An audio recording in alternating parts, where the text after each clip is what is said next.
The last two sessions before this, the first one, the Raise the Age bill package passed out of the House, but then stalled after a hearing in the Senate Judiciary Committee. Last session, the bills passed out of the House Judiciary Committee, but then stalled during lame duck in December, like there was not a full House vote. The main components of the Raise the Age legislation this go round, which is a much smaller package than in previous sessions, really just deal with the increased maximum age of juvenile jurisdiction, from raising the age from 17 to 18, and then establishing funding to be able to bring those kids into the fold, into the juvenile justice system. So one of the things that we want to make clear with this legislation is that prosecutors will still have the option, and judges, to transfer kids under the age of 18, as they currently do, to the adult system based on serious offenses. So if a young person is charged with murder, there still is the option to transfer that young person to the adult system, with the understanding that the juvenile system may not have the resources or the services to provide to that kid, and that they're probably likely going to have a longer sentence. Okay? So here are the major differences. Another thing that I forgot to mention about this go-round of the legislative session is that this is the first time that we've actually had two versions of the bill packages introduced, both in the House and the Senate. So each chamber introduced their own bill packages. In the Senate, you have a lot of senators who were originally House members, who now have moved on to the Senate and were working on this issue for the last several years and wanted to continue to do it. In the House, the Republican, the Speaker of the House actually made Raise the Age one of their legislative priorities for this term. So along with the roads and auto insurance and other things, they included Raise the Age as one of their action priorities for the legislative term, which was really helpful. So here are the major differences that still exist with the legislation. So in the Senate bills, they still allow for waived youth, so these are the young people who would still be waived to the adult system, to start their sentence. Let's say that you're a young person, 16, 17, charged with a serious offense like murder. They allow them to start their sentence in a juvenile facility, and then once they turn 18, if they have additional years on their sentence, they then would transfer to an adult system, prison. Many states actually do it that way. And that, again, helps the state comply with PREA, allows the young person to continue to get education and youth-focused treatment while they can in a youth-serving facility before they move on to the adult prison if that's what's needed. And we, though Raise the Age is the #1 priority for us, overwhelmingly, the number of young people under the age of 18, and that's counting everyone, including the young people, the 15, 16, 14-year-olds waived to the adult system, overwhelmingly, if you're talking about kids in the adult system under the age of 18, 95% of them are there because they're 17. So even raising the age would significantly reduce the number of young people entering the adult system. But if given our preference, we would prefer that the Senate bill option was allowed for those waived youth. So the House bills allows the waived youth to continue to be in prisons and jails, but requires sight and sound separation, which they're safe in that instance, more or less. But again, treatment options, things like that, are more difficult to come by for those young people in those adult facilities.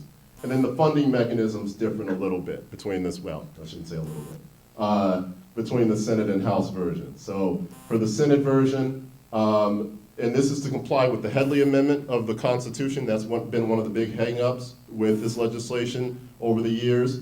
The argument given by many of the stakeholders, including the counties, is that the Constitution requires the state, whenever they provide any kind of legislative mandate to local municipalities or counties to serve a new population or provide a new service, they're required to pay 100% of that new cost, that increased cost.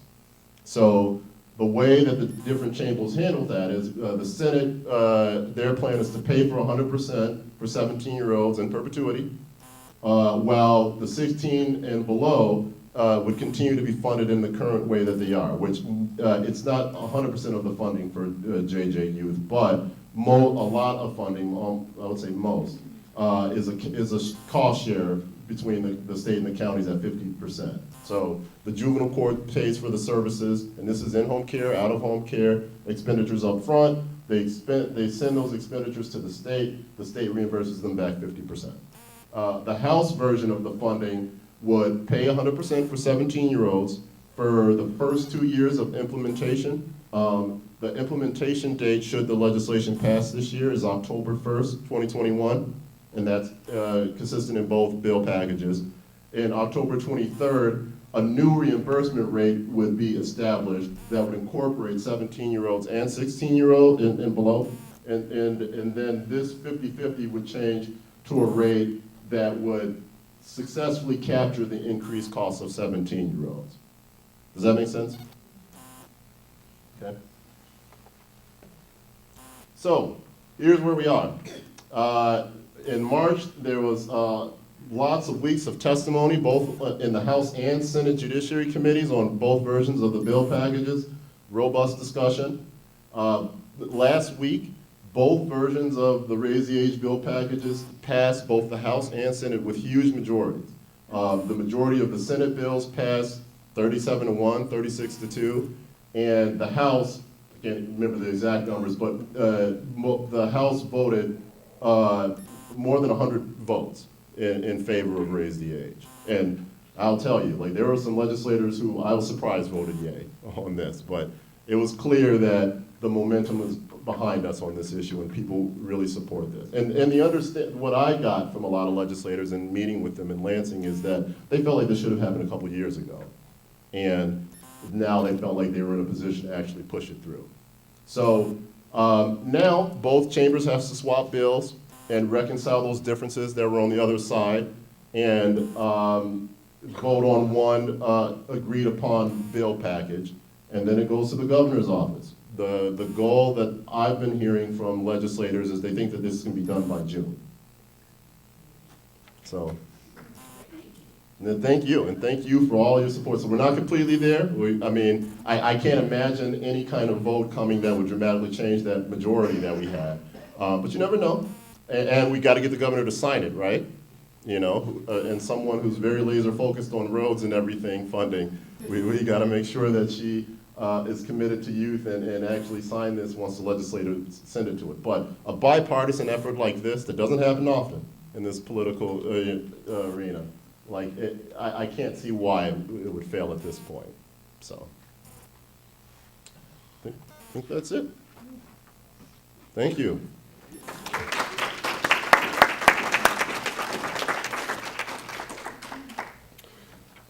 Thanks, Jason. You know, one of the things, since I've been court administrator, I've known Jason for about the last 5 years or so, starting out with Michigan Council on Crime and Delinquency was our technical assistance for a grant that we received.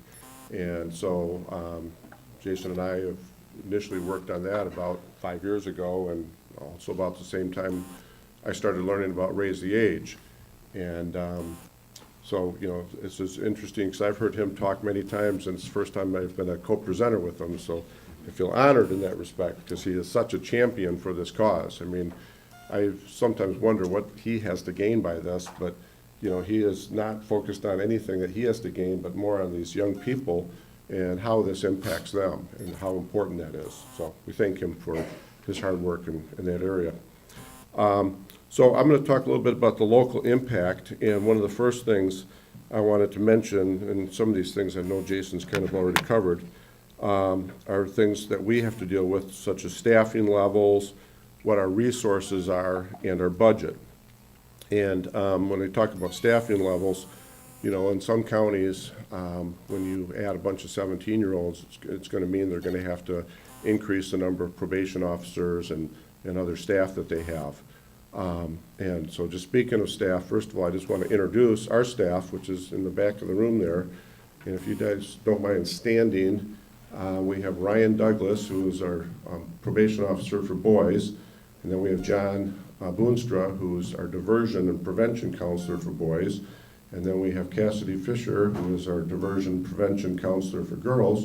And then we have Therese Larson, who is our probation officer for girls. So. And we've been very, very blessed in this county to have kind of a twofold program with our probation staff and our prevention staff, and having it gender specific too, so that we don't have to have, you know, our male staff working with girls or our female staff working with boys. And there's good reasons for trying to keep it gender specific. But regardless, we're very blessed to have the type of staff that we do, because it does allow us to provide intensive programs. We can provide much more one-on-one type of counseling and supervision, and we don't rely as much on out-of-home placements and such when other counties do, and find that it's much more costly. So, you know, an example of that might be a residential treatment program can cost as much as $200 a day. And yes, sometimes that's needed for certain kids, but you know, you can do the math real easily. If you're in a program that's $200 a day for 6 months, you spend a lot of money, and compared to what it can cost for just one staff, you know, you can do a lot more. So, so I don't see in our area that we're going to need any staffing increases, which is a positive thing.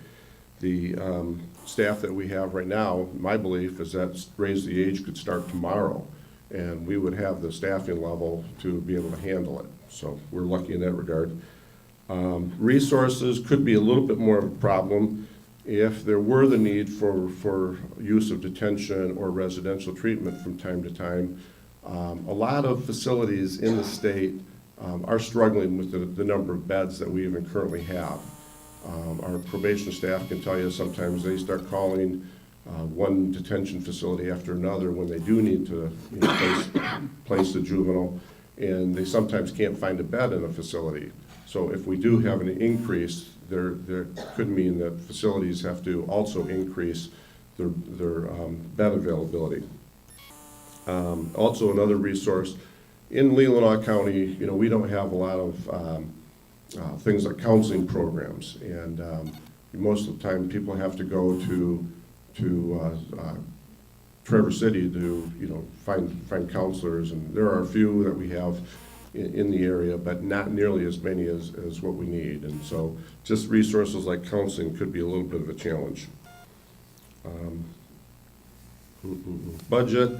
The budget, as Jason explained, there's different shares that are being looked at in terms of the two different bills, and you know, regardless, there's still going to be some costs that the counties are going to have to pay. I don't personally see that as a major increase that we're going to be facing. They estimate approximately 20% of 17-year-olds to be added in terms of what the counties would be encountering. 20% right now, if we added 20% in terms of cost, that would add about $100,000 to our child care fund. So even with the child care fund adding $100,000, the way it works right now with the 50-50 share is that we would get 50% of that back from the state. So let's see. I think a key that I just wanted to emphasize too is that the benefit of the whole Raise the Age is so much about rehabilitation. And you know that when juveniles, or when, you know, a 17-year-old, I'm calling them juveniles, even though they're considered still adults, when they go to jail, it's just punishment. You know, they're not getting any kind of rehabilitation or any help there. Or even if they stay, you know, on probation, for instance, in adult courts, they're still not getting a lot of rehabilitation. They typically have to just check in with a probation officer and stay out of trouble. There is some benefits now to some of the adult courts are doing drug courts or mental health courts or things like that. So there is some improvement. Leelanau County, we don't have any, you know, we have a drug court program. I think that's in conjunction with Grand Traverse County, but but we don't have our own, we just don't have the numbers to support it. So, but bottom line is there's so many benefits to keeping the 17-year-olds in the juvenile system where they're gonna get more rehabilitation rather than just punishment. Like Jason said early on in the presentation, it's not that we don't want to still keep them accountable, because accountability, of course, is a key function of the court system, and that will definitely still occur.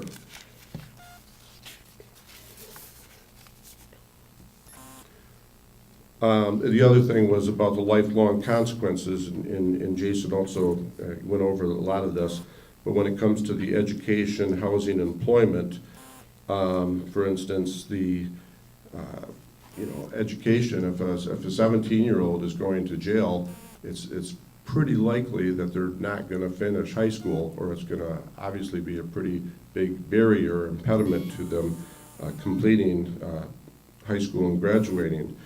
The other part is employment, and in many applications, you'll find that the language that they use will say something like, have you been arrested, or have you been convicted, whereas a juvenile has been adjudicated or petitioned. They haven't been arrested or convicted. And it's a key difference there, because when an employer is looking at an application and he sees that someone's been convicted and compares that to another applicant who has not, who are they going to hire?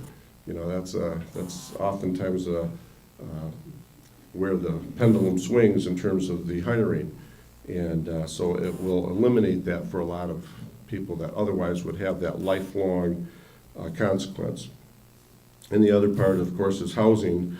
And, if you've been in the Leelanau County Jail for the last, 9 months or something, and that's been your address, and you get out of jail and you're trying to find housing, how does that look on your housing applications? So many people would not be likely to necessarily want to rent housing to someone who's just coming out of jail. So another lifelong consequence. Prosecutors can still, charge juveniles as adults through the traditional automatic and designated waivers, and that doesn't go away. But Leelanau County, just for you to know, we, in the past 30 years that I've been part of the court system, I think we've had about five cases where juveniles were tried as adults. So it's a pretty rare thing when it happens here, which is a good thing. And I think that's about all I've got. So I think Jason covered everything else. So I think this is an opportunity if you have any questions.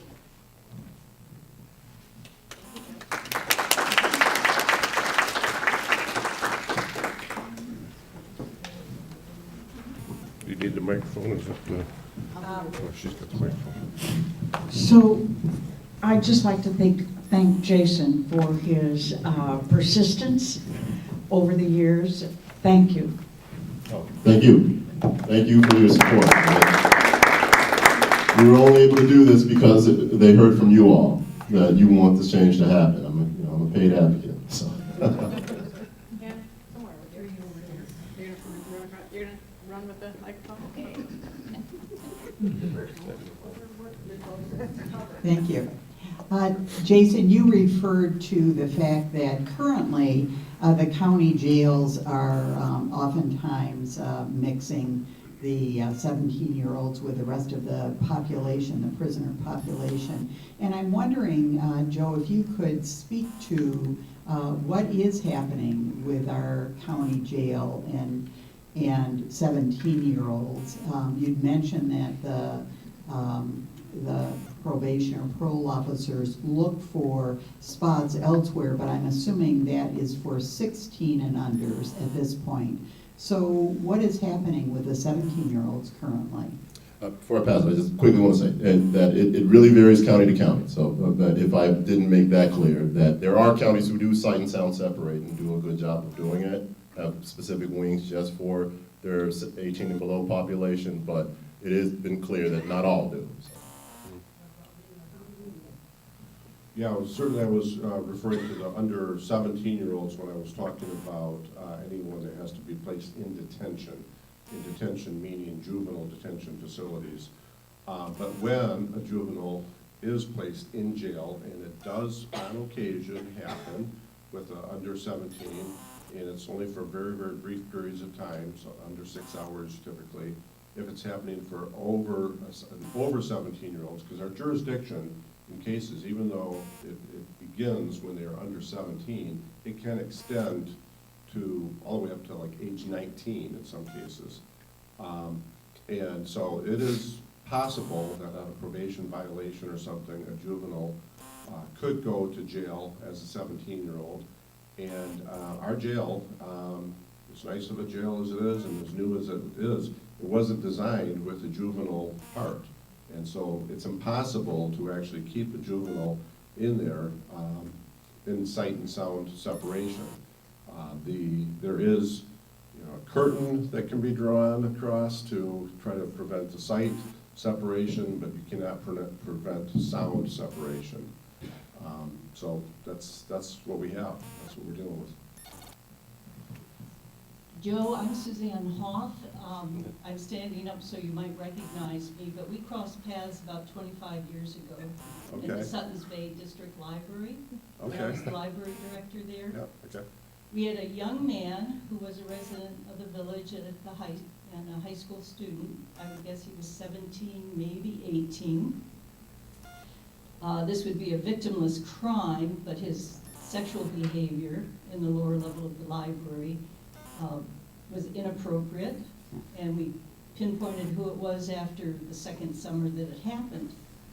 So in the course of contacting various people, you were the last person to finally come into the library and ask me some questions, was, will this young man receive some care and treatment? Because it was a victimless activity that he was doing, but totally inappropriate. And so if it were, as much as information I've given you without being totally specific, if that were to happen to a 17-year-old now, before this change, how might they be treated? And then with the change, how might they be treated? Well, how they would be treated now through, the due process. First of all, they're given preliminary hearing and rights to an attorney and opportunity to be heard, and even into a trial with a jury on matters such as that through due process. If they were, if guilt was admitted, or if they were found guilty of whatever act it is, they would then go through a process where our probation staff would interview them and their family, either before they're 17 or after they're 17 in the new law, the new world. But the opportunity would be given for as much information to be gathered about them, and then that probation officer makes recommendations to the judge as far as what should happen. And both if they're under 17 or over 17 with this new legislation, our eyes and our focus are still completely on rehabilitation. So if evaluations are needed to determine what line of treatment or whatever they need, that would be thoroughly investigated. So, and if there was a need for anything, if there was a victim, any victim compensation or anything else like that, that would also all be considered. He did confess, so would he have been put in jail for a period of time? That would be up to the recommendation of the probation officer and up to the judge to determine if that was an appropriate response. Thank I do want to add that, that is a clear difference between the adult system and the juvenile system. The interest in seeking rehabilitation first before punishment is a key component of the juvenile system, and the major difference. I presented to the Community Mental Health Association, so the statewide community mental health agencies who serve 17-year-olds with their youth population, right? So their age ends at 18 compared to our justice system. And I asked the members there, when you have a 17-year-old that you're serving with in your youth services population who then gets a new charge, and now they have an adult probation officer, How does that compare, that relationship with that adult probation officer, to your relationship and your work with a juvenile probation officer? And they said that there is no relationship, that wraparound services, partnering with collaborative agencies ends when a young person is on, even adult probation in the community. No partnership with the schools. And these are juniors and seniors in high school we're talking about. Same as the 16-year-old that's in the same high school. But it's a clear difference in how the juvenile justice is much more focused on treatment than the adult system is. I don't know. Monty. Yes. My name is Carla Hammersley, and unfortunately, I'm the mother of one of the 5. So, my question is, if a 17-year-old is convicted at age 7, or you're convicted at age 17, where does that put you on the timeline? Because my son was 17, a junior in high school, and he went straight to Ionia and Jackson, and it was a nightmare. Mhm. So your question is, once the legislation passes? Even now, you're saying, when did the isolation start, sight and sound? 'Cause that. 2013. Oh, okay. So Yeah. they were before that, unfortunately. Yeah. But, And I think that the Michigan Department of Corrections, that's when the act passed, like 2012, 2013. And the Michigan Department of Correction actually moved the youth to the thumb correctional facilities after that, maybe 2013, 2014. so I think what I'm trying to say is, if he's convicted at age 17, Mhm. and they turn, so where do they go if they're convicted at 17, but they turn 18 in the next short while? After raise the age, they would still be served in the juvenile system. So, as Joe said, if you're 16 and you're placed on juvenile court probation and you have a birthday and now you're 17, the juvenile court will continue to serve you until your case is terminated. The same thing would apply with that 18-year-old, am I right? 17-year-old who turns 18 would still be served in the juvenile system in that case. Thank you.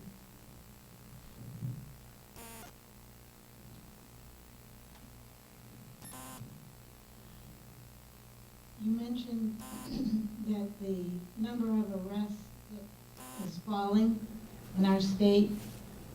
What is the reason for that? Michigan is an aging population. There's not as many young people. I'm assuming here in Leelanau that the case is still the same for like the school district enrollment and everything as well, I'm assuming. But that's a nationwide trend. It's not the only case. Kids, just to their credit, aren't committing crimes as much, too. Because we often heard, when I first started doing these presentations, some people in the audience would respond that, well, police, the budgets have been cut, so police aren't arresting kids as much anymore, which might be the case for some of this, but the Michigan State Police, which compiles those arrest numbers that I showed, also compiles offense reporting, so just calls about offenses, and even those are down. So there just isn't as much crime being committed. So aging population, decrease in overall crime. And I should also add that in states that have raised the age, nationally, arrests are going down even for the adult population too.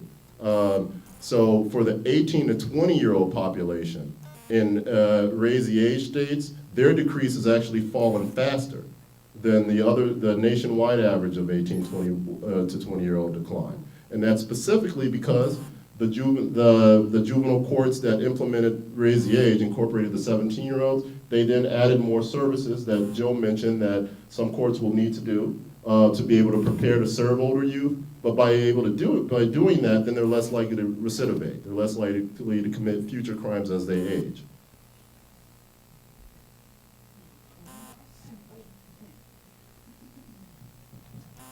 So let's, and if there is grounds to be optimistic that this is going to pass this year, but not be effective until 2021. But as you've talked and we're at hearings, what groups or what kind of arguments are people posing, against this? I mean, are there actually organizations that are opposed, or more, what are they saying, and why should this happen?